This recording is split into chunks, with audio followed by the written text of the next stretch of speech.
कई बार वीडियो में देखा गया है कि वो इनएप्रोप्रिएट तरीके से बच्चों को छूता है, कभी उसके बैक में हाथ लगाता है, कभी छोटी वाली जो बच्ची है उसको गोद में गलत तरीके से, कई बार ऐसा देखा। इससे पहले एनसीपीसीआर में इसका कंप्लेंट भी करवाया गया कि अब वो प्रेग्नेंट है और कुछ दिन के बाद उसका बेबी आने वाला है और फिर कहेगी कि ये बच्चा आ गया, अब आप हमें नागरिकता दीजिए। क्या जवाब है आपके पास? उसके माँ बाप तड़प रहे हैं, वो रो रहे हैं, वो परेशान है कि मेरे बच्चे को किसी तरीके से वापस भेजा जाए, क्योंकि उनको नहीं पता था, सीमाएं लांघ दी थी, वो इलीगली एंटर कर गया था, इसलिए उसको जेल की हवा खानी पड़ रही है। लेकिन अब देखिए ना, सिमिलर केस हमारे साथ है। ये महिला अवैध तौर पे घुसती है लेकिन उसको वीआईपी की तरह ट्रीट किया जाता है, वो एक सेलिब्रिटी बन गई है।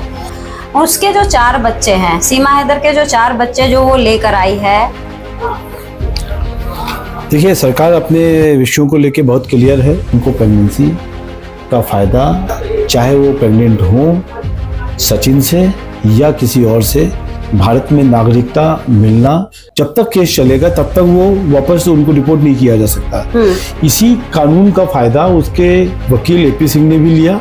भारत की मीडिया ने, भारत के लोगों ने उसको ज़्यादा तजब्बो दी है। मैं आपके चैनल के माध्यम से उन सभी लोगों से, भारत के नागरिकों को ये संदेश देना चाहता हूँ कि कोई इस तरीके के जो उनके बच्चे हैं, छोटे बच्चे हैं, उनको कोई एनजीओ को अडॉप्ट करना चाहिए। सरकार क्या कर रही है आखिर इसमें? सरकार क्या कर रही है आखिर इसमें? क्या आप एनसीपीसीआर को अप्रोच करेंगे शुभेंदु जी इस चीज को लेकर? क्या आप एनसीपीसीआर को अप्रोच करेंगे शुभेंदु जी इस चीज को लेकर? नमस्कार, स्वागत है आप सभी का बजाते रहो भारत न्यूज में। मेरा नाम है श्रावणी मिश्रा भूपति और मेरे साथ भारतीय जनता पार्टी के प्रवक्ता शुभेंदु शेखर अवस्थी जी हैं। सीमा हैदर के टॉपिक पर लगातार हम बात कर रहे हैं, लगातार इस मुद्दे को उठा रहे हैं क्योंकि ये देश से जुड़ा मुद्दा है। और मैं आपको बता दूं कि लगातार जिस तरीके से हम सीमा हैदर की गतिविधियां देख रहे हैं, उसमें एक और प्रकरण जुड़ गया है और वो प्रकरण आपसे नहीं छिपा है, किसी से भी नहीं छिपा है।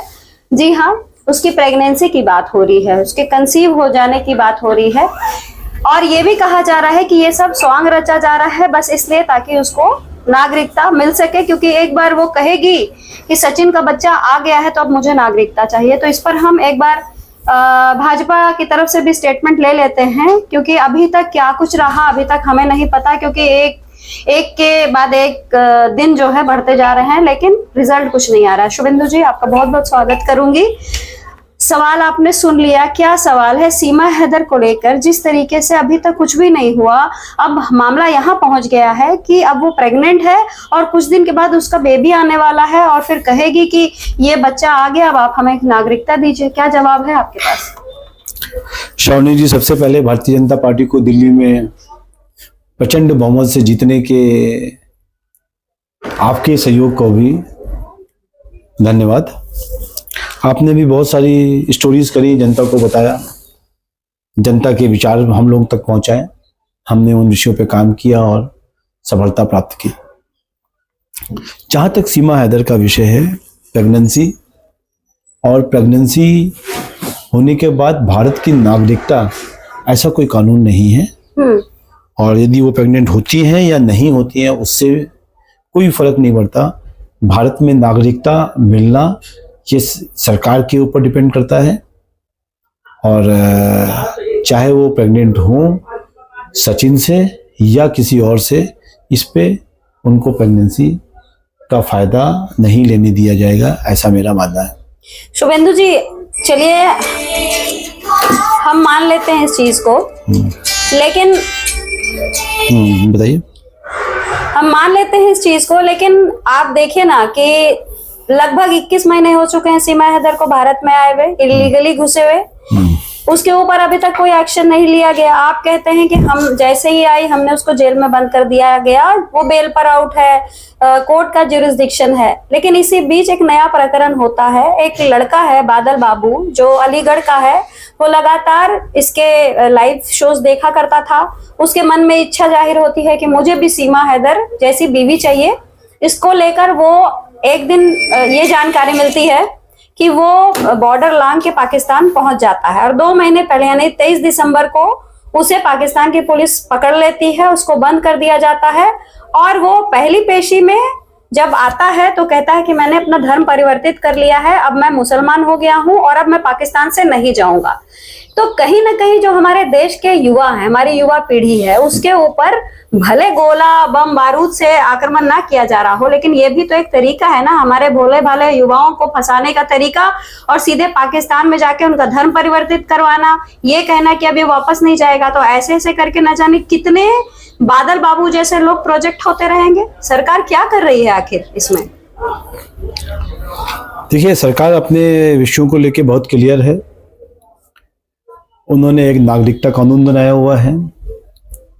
जो लोग 2013 से पहले भारत में आए हैं और किस किस धर्म के लोग हैं, मुस्लिम धर्म को छोड़कर, और वो यदि नागरिकता अप्लाई करते हैं तो उनको उस कानून के तहत नागरिकता दी जाएगी, जिसमें कोई भी क्राइटेरिया में सीमा हैदर नहीं फिट बैठती हैं। तो मेरे को लगता है कि कानूनन उनको डिपोर्ट करना चाहिए और हथकड़ी बेड़ी पहना के डिपोर्ट करना चाहिए। हमारे देश में ये एक बड़ा तरीका निकाल लिया है इस तरीके के क्रिमिनल लोगों ने। जैसे कि मैंने देखा कि बड़े नार्कोटिक्स के लिए कुछ अफ्रीकन कंट्रीज के लोग हैं जिन्होंने यहाँ पे ड्रग्स में पकड़ जाते हैं। अब केस चलता रहता है, जब तक केस चलेगा तब तक वो वापस उनको रिपोर्ट नहीं किया जा सकता। इसी कानून का फायदा उसके वकील एपी सिंह ने भी लिया, और मेरे को लगता है इसीलिए ये मैटर कोर्ट में जाके जानबूझ के गया और वहां से मुकदमा चल रहा है। समय मिल जाए उनको, अब वो चाहे प्रेग्नेंट हो ना हो, भारत का कानून सबके लिए एक है, उसमें चाहे वो सीमा हैदर हो या कोई अफ्रीकन्स हो। इस मुकदमे में जैसे ही आगे चीजें बढ़ती हैं उनको वापस पाकिस्तान में डिपोर्ट किया जाएगा।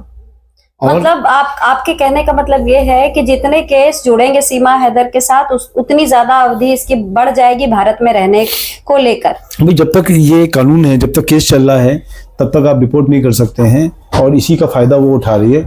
मेरा मानना है कि हमें एक विशेष कोर्ट बनाकर उस पर एक्शन लेना चाहिए, और उस कोर्ट में ये विषय भी अच्छी तरीके से रखा जाए कि जो लोग जानबूझ के कोर्ट में पहुंच जाते हैं उसमें उनका डिसीजन 7 दिन से 10 दिन में, 1 महीने में, 2 महीने में हो, और उनको वापस डिपोर्ट किया जाए।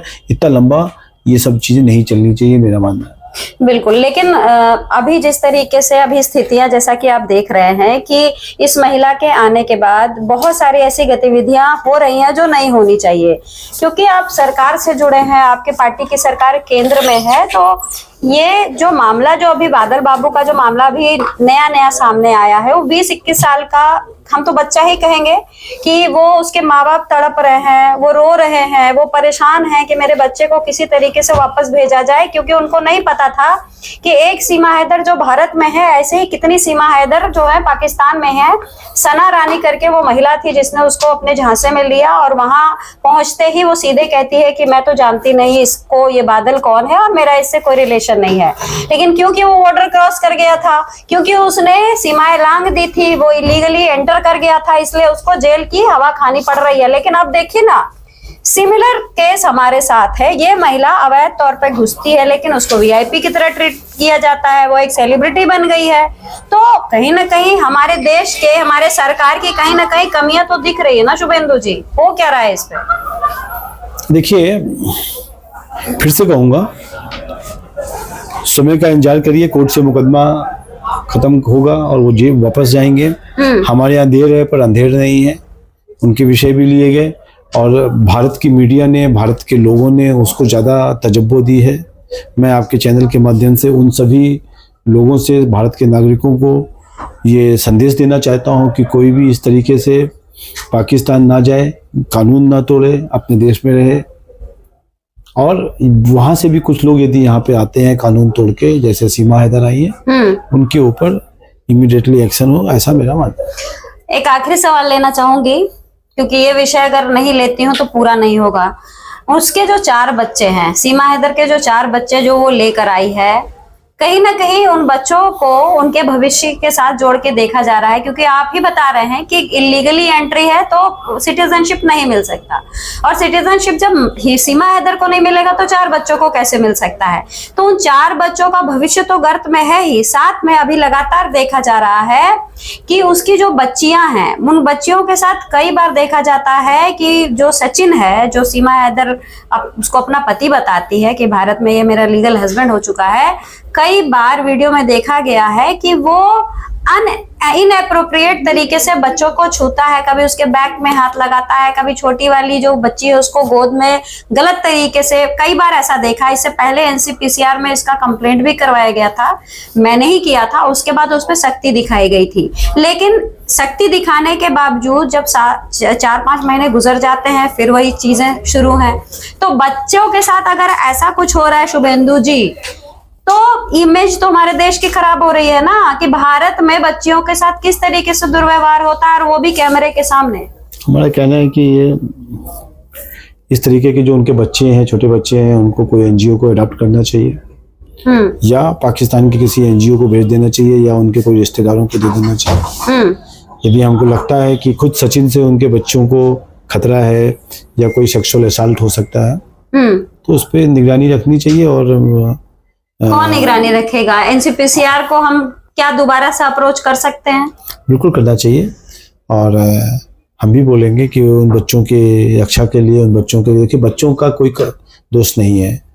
मेरा मानना है कि कोई भी बच्चे, जो छोटे बच्चे होते हैं, भगवान के स्वरूप होते हैं, बिल्कुल अनजान होते हैं कि क्या कर रही हैं उनके माता पिता, तो उनसे कोई बैर नहीं है, बट चूंकि वो भी नागरिक नहीं है भारत के। क्या आप एनसीपीसीआर को अप्रोच करेंगे शुभेंदु जी इस चीज को लेकर? मैं भी फोन करूंगा, लिखूंगा भी उनको चिट्ठी। आपने किया है, उसकी कंप्लेंट की कॉपी भी दीजिए, मैं उसको आगे बढ़ाता हूँ विषय।